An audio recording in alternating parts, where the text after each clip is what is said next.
జై శ్రీమన్నారాయణ. పరిపప్రచ్ఛ. వంశవృద్ధి జరగాలంటే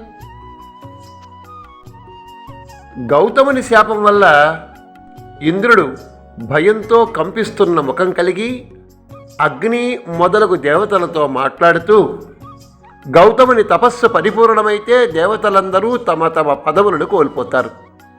అలాంటి ఆపదను తప్పించడానికి గౌతముని కోపం రప్పించి ఆయన తపస్సును భగ్నం చేయాల్సి వచ్చింది.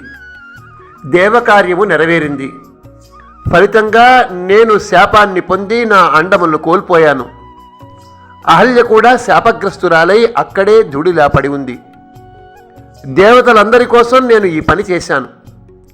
కనుక ఋషులు చారణులతో ఉన్న దేవతలారా, మీరు నన్ను శాపముక్తుణ్ణి చేయండి అని కోరాడు. ఇంద్రుని ప్రార్థన మేరకు అగ్నిదేవుడు సంతానమును ఒసగే పితృదేవతలను ప్రార్థించాడు. వారు అంగీకరించి అనుగ్రహించి ఇంద్రుణ్ణి సఫలుడిగా చేశారు. పితృదేవతల అనుగ్రహం ఉంటేనే సంతాన సఫలత చేకూరుతుంది.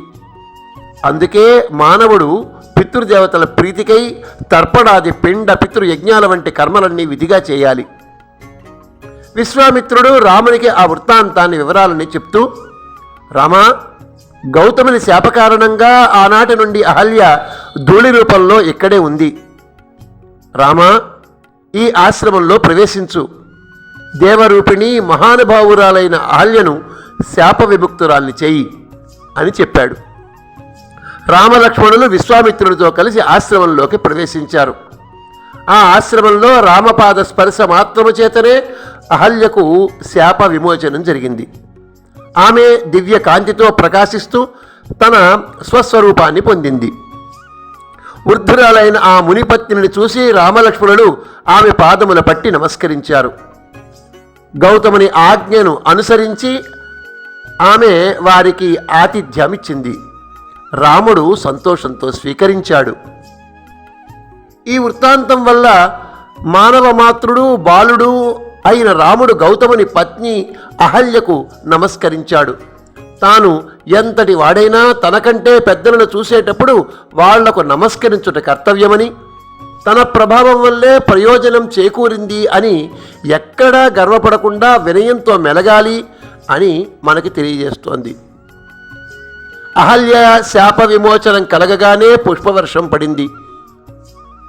దేవదుందుబులు మ్రోగాయి. అందరూ ఆమెను పూజించారు. తపోబలం వల్ల పరిశుద్ధమైన దేహాన్ని పొంది మరలా గౌతముని చేరి సంతోషంతో తపస్సును చేసుకునేందుకు బయలుదేరింది. రామలక్ష్మణులు విశ్వామిత్రునితో కలిసి మిథిలా నగరం వైపు సాగారు. జై శ్రీమన్నారాయణ.